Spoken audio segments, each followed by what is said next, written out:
भाषाओं में अनुवाद का पुनः प्रसारण आप सुन सकते हैं रात 8 बजे आकाशवाणी और दूरदर्शन के सभी प्रादेशिक चैनलों पर। तो सुनिए इस महीने 25 सितंबर सुबह 11 बजे मन की बात।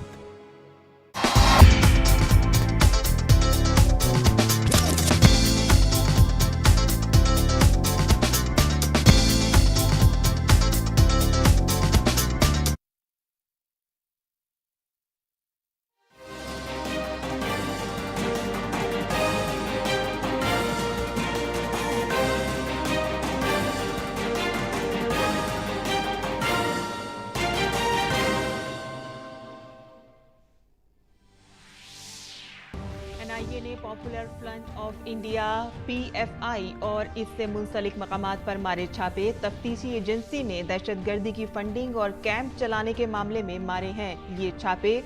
केरल, तमिलनाडु, तेलंगाना और यूपी समेत 10 रियासतों में मारे जा रहे हैं छापे। वजीर खारजा डॉक्टर एस जयशंकर ने कहा कि भारत और चीन के मफादात बाहमी तालमेल में मुज़मिर, वरना एशिया की तरक्की की रफ्तार हो सकती है मुतासिर। डॉक्टर जयशंकर ने कोलंबिया यूनिवर्सिटी, अमेरिका में तलबा से किया खिताब। अक़वाम मुत्तहिदा जनरल असेंबली के सालाना इजलास में छाया रहा रूस यूक्रेन जंग का मसला। अमेरिकी सदर बाइडेन ने अपने खिताब में रूस पर किए सख्त ज़बानी हमले। इसी दौरान रूसी सदर व्लादिमीर पुतिन ने कौम से किया खिताब, फौजी कार्रवाई में जारियत लाने का दिया इशारा। नायब सदर जमहूरिया जगदीप धनखड़ आज गुवाहाटी का करेंगे दौरा। लोक मंथन 2022 प्रोग्राम में मेहमान खुसूसी के तौर पर होंगे शामिल। इस प्रोग्राम में आसाम के गवर्नर और वजीर आला भी रहेंगे मौजूद।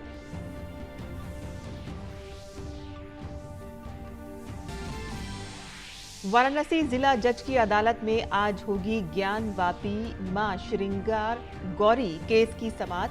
अदालत में आज से मुकदमे की शुरू होगी समाअत। मुस्लिम फरीक ने 8 हफ्तों का मांगा था वक्त।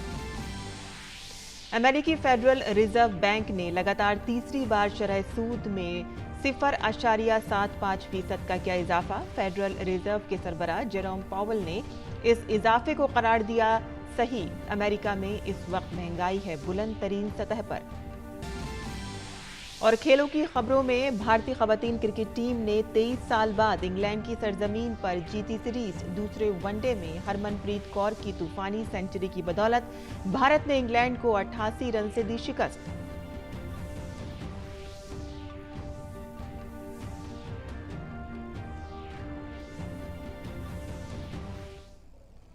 आदाब नाज़रीन, खबरनामे में आपका इस्तकबाल है। मैं हूं साइमा खान। आप खबरें तफसील से। और नाज़रीन, सबसे पहले आपको इस वक्त की बड़ी खबर बता देते हैं, जहां कौमी तफ्तीशी agency NIA Popular Front of India और इससे मुतालिक ठिकानों पर मुल्क भर में छापे मार रही है। तहकीकाती एजेंसी ने दहशतगर्दी की फंडिंग और कैंप चलाने के मामले में छापे मारे हैं। पिछले कुछ दिनों में एनआईए ने ऐसे 1 दर्जन से ज्यादा छापे मारे हैं।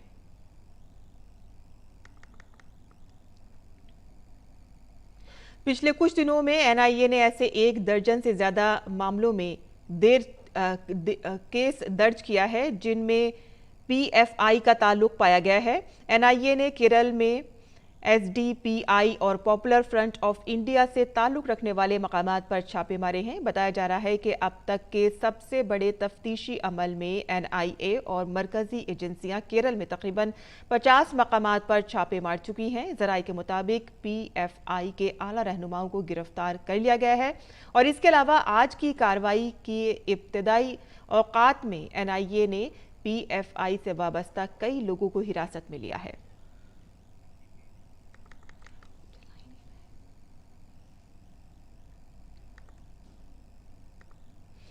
वजीर खारजा डॉक्टर एस जयशंकर ने भारत और चीन के दरमियान बाहमी तालमेल पर जोर दिया है। अमेरिका के कोलंबिया यूनिवर्सिटी में अपने खिताब के दौरान वजीर खारजा ने कहा कि ये भारत और चीन के बाहमी दिलचस्पी में है और एक दूसरे के साथ तालमेल का रास्ता तलाश करें।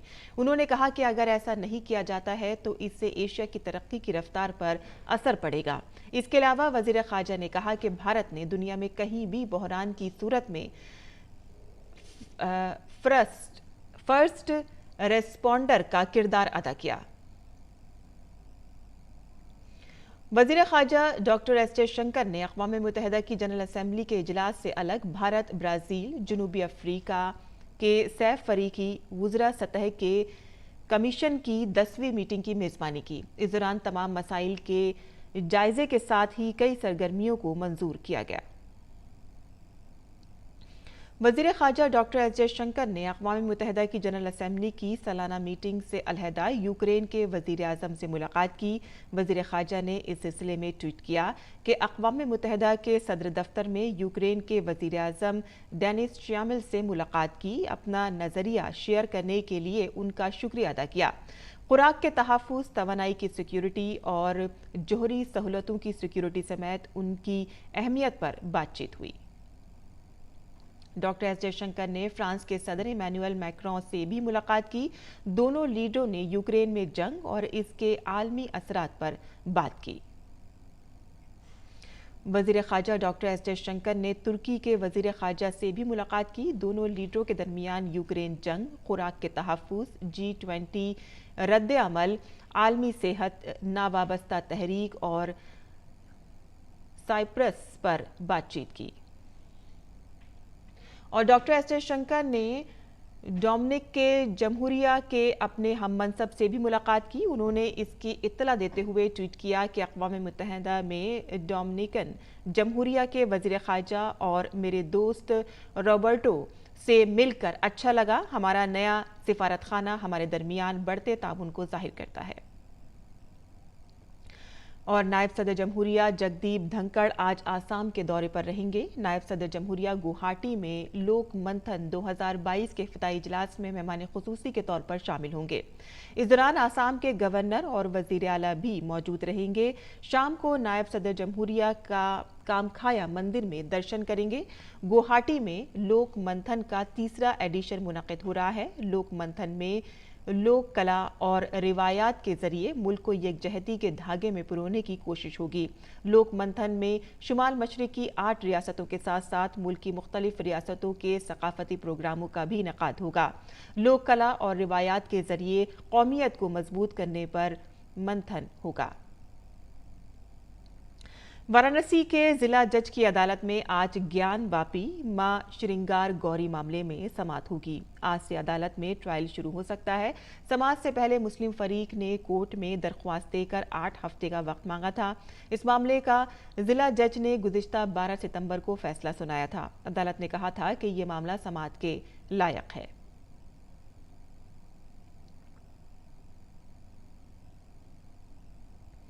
मरकजी काबीना ने आत्मनिर्भर भारत के फरोग देने के लिए 3 अहम फैसले किए हैं। कल काबीना की मीटिंग के बाद मरकजी वजीर अनुराग सिंह ठाकुर ने कहा कि काबीना ने सोलर पैनल में PLI स्कीम को मंजूरी दे दी है।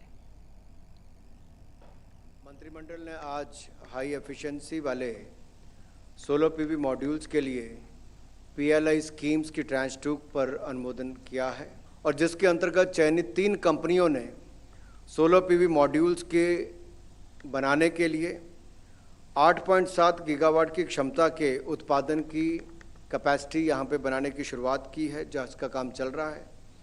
ये फुली इंटीग्रेटेड प्रोजेक्ट्स आ रहे हैं और इस पे लगभग 20,000 करोड़ रुपए की इन्वेस्टमेंट आ रही है। मरकजी वजीर अनुराग सिंह ठाकुर ने कहा कि वजीर आजम की क़यादत में काबीना ने आला कारकर्दगी वाले सोलर PV मॉड्यूल ट्रांस 2 के लिए 19,500 करोड़ रुपए का इल्तिजाम रखा है। सोलर PV मॉड्यूल्स के लिए जो ट्रांच 2 के लिए 19,500 करोड़ रुपए आज मंजूर किया गया है, जिसका प्रावधान रखा गया है। ट्रांच 2 स्कीम में इंटीग्रेशन की मात्रा के आधार पर ऑक्शन की 3 अलग अलग विंडोज रखी गई हैं। इसमें अधिक से अधिक मैन्युफैक्चरर्स PLI स्कीम में पास हो पाएंगे, उनका इंटरेस्ट भी आएगा, पार्टिसिपेट कर पाएंगे और PLI स्कीम का लाभ उठाएंगे। और इसका लाभ उठाते हुए हाई एफिशिएंसी मॉड्यूल्स भारत में ही तैयार होंगे। 1000 मेगावाट कैपेसिटी वाले प्लांट ही इस स्कीम के लिए एलिजिबल होंगे। इससे देश में सोलर एनर्जी का उत्पादन कम लागत पर हो सकेगा। अनुराग ठाकुर ने कहा कि नेशनल लॉजिस्टिक पॉलिसी को भी काबीना ने मंजूरी दी है। के अंतर्गत ये लक्ष्य रखा गया है कि वर्ष 2030 तक लॉजिस्टिक कॉस्ट में ग्लोबल बेंचमार्क के अनुरूप कमी लाई जाए तथा भारत को world logistic performance index ranking में टॉप 25 में लाकर खड़ा किया जाए। 2018 में जब लास्ट रैंकिंग आएगी तो भारत का रैंक 44वें नंबर पर था। जो 3 नेशनल लॉजिस्टिक पॉलिसी के अंतर्गत कवर होती हैं वो एक वेयर हाउसिंग, दूसरा इन्वेंट्री मैनेजमेंट और तीसरा सिस्टम एंड रेगुलेशन। इन तीनों का यहाँ पर ध्यान रखा गया है नेशनल लॉजिस्टिक्स पॉलिसी 2022 में।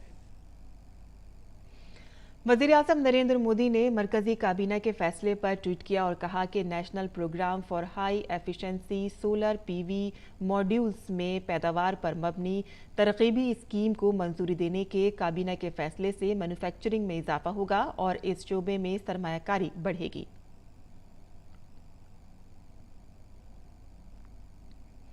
वज़ीर-ए-आज़म मोदी ने मरकजी काबीना के फैसले पर ट्वीट किया और कहा कि भारत की लॉजिस्टिक पॉलिसी पर काबीना के फैसले से तरक्की की रफ्तार तेज होगी और आलमी तिजारत में हमारी शिराकत में इजाफा होगा। लॉजिस्टिक सेक्टर में हमारी कोशिशों से हमारे किसानों और MSME सेक्टर को खास तौर पर फायदा पहुंचेगा। बीजेपी के कौमी सदर जगत प्रकाश नड्डा आज से तमिलनाडु के 2 रोजा दौरे पर रहेंगे। जेपी नड्डा तमिलनाडु में बीजेपी कारकुनों, बूथ के जिम्मेदारान और ओहदेदारों के साथ मीटिंग करेंगे। बीजेपी सदर कल कराईकोडी में एक अवामी रैली से खिताब करेंगे। वहीं मदुरै में मुख्तलिफ इलाकों की मारूफ हस्तियों के साथ मुलाकात भी करेंगे। जेपी नड्डा कराईकोडी के तारीखी पल्लेयार पट्टी विनायक मंदिर में पूजा अर्चना भी करेंगे। इसके अलावा तिरुपत्तूर में अजीम मुजाहिद आज़ादी मुरुधु ब्रदर्स को खिराज अकीदत भी पेश करेंगे। वज़ीर-ए-आज़म नरेंद्र मोदी जुमे को मोहलियात के वुज़रा की कौमी कॉन्फ्रेंस का इफ्तिताह करेंगे। पीएम मोदी वर्चुअल मीडियम से इस तकरीब से खिताब करेंगे। ताउन पर मबनी विफाकियत के जज्बे को आगे बढ़ाते हुए ये 2 रोज़ा कॉन्फ्रेंस गुजरात के एकता नगर में मुनक़िद की जा रही है। इसका मकसद बेहतर पॉलिसियां बनाने में मरकजी और रियासती हुकूमतों के दरमियान ज़्यादा से ज़्यादा तालमेल पैदा करना है। कॉन्फ्रेंस के 6 मौज़ूआती इजलास होंगे। कांग्रेस की भारत जोड़ो यात्रा 150 दिन चलेगी। भारत जोड़ो यात्रा के ताल्लुक से ये कहना फिलहाल मुश्किल है कि कांग्रेस को हकीकत में इसका फायदा होगा या नहीं। इसका सबब यही है कि एक जानिब राहुल की यात्रा चल रही है तो दूसरी तरफ दीगर लीडरों के पार्टी छोड़ने का सिलसिला जारी है। इस दौरान बीजेपी ने कांग्रेस की एक यात्रा को बदउनवानी से जोड़ो यात्रा करार दिया है। कांग्रेस लीडर राहुल गांधी ने बीते 7 सितंबर को तमिलनाडु के कन्याकुमारी से भारत जोड़ो यात्रा की शुरुआत की थी। भारत जोड़ो यात्रा न सिर्फ लगातार तनाजात में है बल्कि बीजेपी लगातार यात्रा को लेकर कांग्रेस पर हमलावर है। बुधवार को बीजेपी लीडर टॉम वडक्कन ने दिल्ली में एक प्रेस कॉन्फ्रेंस की और इस यात्रा को कांग्रेस की करप्शन यात्रा करार दिया। ये यात्रा जो है करप्शन जोड़ो है। Corrupt elements across the country उनको जोड़ो। 2G पार्टनरशिप कन्याकुमारी और स्कैम, हमने तो एक ही इश्यू पर हमने फोकस किया है, ये बार स्कैम। उसके अलावा सोलार स्कैम भी हुआ है जिस पर कोई जवाब नहीं देता कांग्रेस पार्टी। बीजेपी लीडर ने इल्जाम लगाया कि 19 दिनों से ये यात्रा केरल में है और राहुल को वहां की अपनी पुरानी ओमन चांडी सरकार के करप्शन के इल्जामात पर जवाब देने चाहिए। केरल की 2015 की चांडी सरकार की एक्साइज पॉलिसी का जिक्र करते हुए बीजेपी ने कहा कि दिल्ली की एक्साइज पॉलिसी उसी पॉलिसी की कॉपी पेस्ट है और अब कांग्रेस दिल्ली की पॉलिसी की मुखालिफत कर रही है। बीजेपी ने इल्जाम लगाया कि बार घोटाले में विजिलेंस और कोर्ट के सामने ये बात आई थी कि करोड़ों रुपए कांग्रेस के लीडरों और वुज़रा को दिए गए। ये भी स्टेटमेंट है कोर्ट में के मानी को करोड़ों रुपया बाइजू रमेश ने दिया है और के मानी कोई ऐसा व्यक्ति नहीं है, केरल के फाइनेंस मिनिस्टर थे। ये भारतीय जनता पार्टी नहीं कह रहे हैं, ये कोर्ट स्टेटमेंट है और ये स्टेटमेंट विजिलेंस को भी दिया गया है। और उसके बाद उनका बेटे ने ये पैसे वापस करने का दावा किया। ये भी स्टेटमेंट है कि 20 करोड़ रुपया वापस करने का दावा किया गया था। बीजेपी ने इल्जाम लगाया कि कांग्रेस के लीडर यात्रा के दौरान सब्जी वाले से 2,000 रुपए मांग रहे थे और ना देने पर उसके साथ मारपीट की गई। इसके अलावा यात्रा में शामिल यात्रियों के शराब के नशे में धुत होने का वीडियो वायरल हुआ है। पार्टी ने यह भी इल्जाम लगाया कि कांग्रेस के इंतखाब के बाद सदर भले ही कोई बने, लेकिन ड्राइवर सीट पर राहुल गांधी ही रहेंगे। आप किस डायरेक्शन में देश को ले जाने चाहते हैं? देखिए, अध्यक्ष आप चुनेंगे और चुनेंगे या नॉमिनेट करेंगे कांग्रेस पार्टी का, लेकिन बैकरूम ड्राइविंग राहुल गांधी करेंगे, इसमें कोई दो शक नहीं है। तो पॉलिसी बैकरूम ऑपरेटर है, बैक सीट ड्राइवर जो है राहुल गांधी है, उनको स्पष्ट करना होगा, देश के सामने बताना होगा कि ये करप्शन पर इनका क्या जवाब है, एक्साइज पॉलिसी इनका क्या है। दरअसल कांग्रेस की ये यात्रा शुरू से ही तनाजात में रही है। पहले राहुल गांधी की मुतनाज़ा पादरी से मुलाकात और फिर संघ की वर्दी जलाने से जुड़ा पोस्टर। भारत जोड़ो यात्रा के दौरान राहुल की टी शर्ट को लेकर खूब हंगामा हुआ। तो मंगलवार को हिजाब पहने एक लड़की के साथ कांग्रेस नेता राहुल गांधी की तस्वीर को लेकर बीजेपी ने कांग्रेस पर खुशामद की सियासत का इल्जाम लगाया। ब्यूरो रिपोर्ट, उर्दू खबरें। और मुल्कगीर कोविड मुखालिफ टीकाकारी मुहिम मुसलसल तेजी से आगे बढ़ रही है। मुल्क में कोरोना टीकाकारी के अदद-ओ-शुमार 217 करोड़ से तजावुज कर चुके हैं। वहीं टीकाकारी मुहिम के 614वें दिन शाम 7 बजे तक 12 लाख से ज्यादा लोगों को वैक्सीन की खुराकें दी जा चुकी हैं।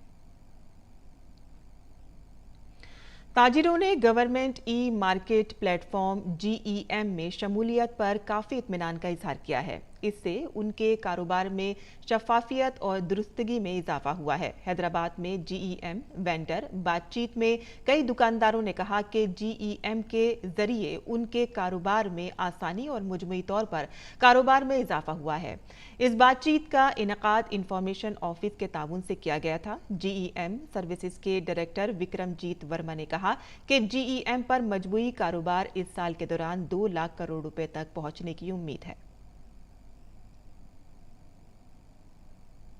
और आगे बढ़ते हैं, जहां ज़राअत और किसानों की बहबूद की वजारत ने 2022-23 के लिए खरीफ की बड़ी फसलों की पैदावार का पहला पेशगी तखमीना जारी किया है। खरीफ सीजन में अनाज की पैदावार का तखमीना 149.92 मिलियन टन है।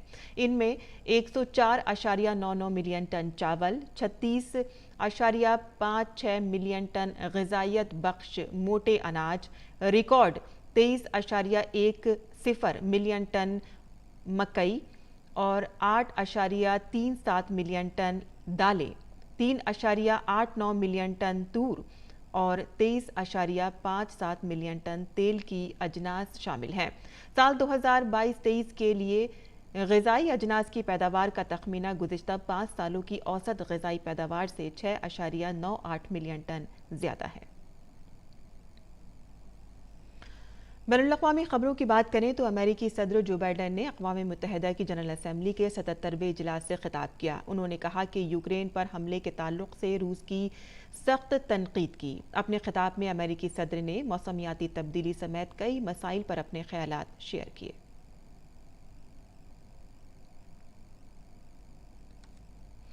रूसी सदर व्लादिमीर पुतिन ने यूक्रेन में फौरी तौर पर 3 लाख रिजर्व फौजी भेजने का ऐलान किया है। पुतिन ने कहा है कि वो मुल्क को खतरे की सूरत में अपने लोगों की हिफाजत के लिए तमाम दस्तयाब जराए इस्तेमाल करेंगे। उन्होंने मगरबी ममालिक पर रूस के खिलाफ जौहरी ब्लैकमेलिंग का इल्जाम भी लगाया है। पुतिन ने कहा है कि मुल्क के पास जवाब देने के लिए काफी हथियार हैं। पुतिन का ये हुक्म एक ऐसे वक्त में आया है कि जब मगरबी ममालिक रूस की जानिब से डोनेस्क, लोहानिस्क, खरासा और ज़ापोरेज़िया को अपने हिस्से में मिलाने की कोशिश के तहत यूक्रेन के इलाकों में रेफरेंडम कराने के हुक्म पर तनकीद कर रहे हैं। पुतिन ने कहा कि लोहानिस्क को आज़ाद करा लिया गया है और डोनेस्क को भी जुज़वी तौर पर आज़ाद करा लिया गया है। आगे बढ़ते हैं, जहां अमेरिकी मरकजी बैंक फेडरल रिजर्व ने बुध को मुसलसल तीसरी बार कलीदी शरह सूद में 0.75% इजाफा किया है। फेडरल रिजर्व की शरह सूद अब 3.25% की हद में पहुंच गई है। ये 2008 के आगाज के बाद सबसे ज्यादा शरह सूद है। फेडरल रिजर्व के इस इकदाम से वस्त मुद्दती कर्ज महंगा हो जाएगा, जिससे सार्फिन और कारोबारी क्रेडिट मुतासिर होंगे। साथ ही फेडरल रिजर्व ने आने वाले वक्तों में भी सूद में बड़े इजाफे का इशारा दिया है। बैंक हुक्काम का कहना है कि रवा साल के आखिर तक शरह सूद 4.4% और अगले साल 4.6% तक पहुंच सकती है। बैंक हुक्काम ने पेशगोई की है कि इस साल अमेरिकी मईशत सिर्फ 0.2% बढ़ेगी। ये 3 माह कबल तखमीना 1.7% नमू से बहुत कम है। हुक्काम ने 2023 से 2025 तक इक्तिसादी तरक्की की शरह 2% से कम रहने का अंदाजा लगाया है। और नाज़रीन, अब एक नज़र डालते हैं उर्दू के शाया होने वाले अखबारात पर।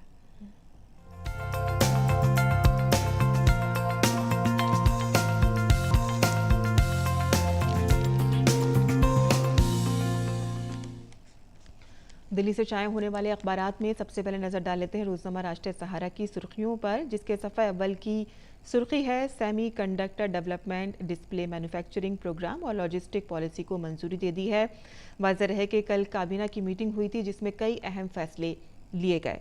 इसके बाद जो खबर इसमें शाया हुई है, हंसाते हंसाते सबको रुला गए राजू श्रीवास्तव। वाज़ेह है कि king of comedian Raju Srivastava अब नहीं रहे हैं। उन्हीं की खबर कल दिन भर छाई रही और अखबार ने भी इसको सुर्खी के साथ शाया किया है।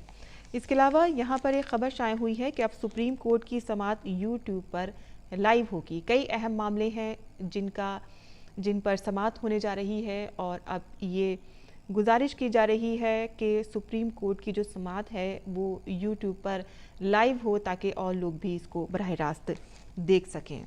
इसके अलावा इसी में एक आलमी सफ़े पर जो खबर शाया हुई है वो आपको बता दें कि रूस का यूक्रेन के महाज पर इजाफी फ़ौज तलब करने का फ़ैसला। मादर वतन के तहफ़्फ़ुज़ के लिए रूस तमाम ज़रूरी इक़दाम करेगा, ये पुतिन का कहना है। और रोज़नामा इनकलाब से जो हमने ख़बर ली है आपको बता दें कि वो भी आलमी सफ़े से ही हमने ली है, जहाँ बाइडन का जनरल असम्बली से खिताब। उन्होंने कहा है कि ग़िज़ाई तहफ़्फ़ुज़ और आलमी सेहत पर तवज्जो देंगे, ये उन्होंने बात कही है।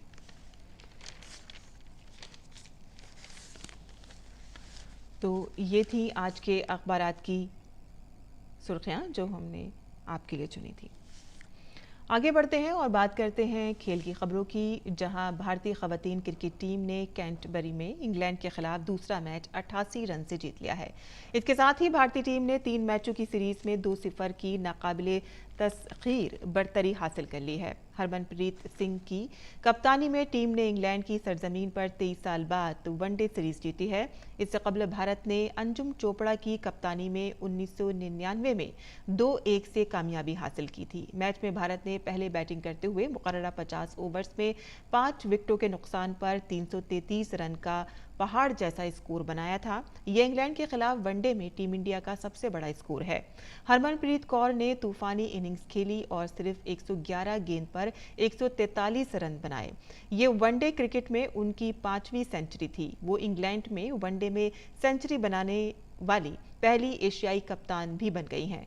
जवाब में इंग्लैंड की पूरी टीम 44.2 ओवर्स में 245 रन पर ऑल आउट हो गई। और अब जान लेते हैं मुल्क भर के मौसम का मिजाज।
और नाज़रीन, अब वक्त है आपसे रुखसत होने का, लेकिन जाने से पहले आपको छोड़ जाते हैं गुवाहाटी में मुनक़िद होने वाले लोक मंथन की झलकियों के साथ। ये लोक फन और रिवायत के जरिए कौम परस्ती को मजबूत करने का एक अजीम जरिया है। और इन खूबसूरत झलकियों से आप महजूज हों और हमें दें इजाज़त। आदाब।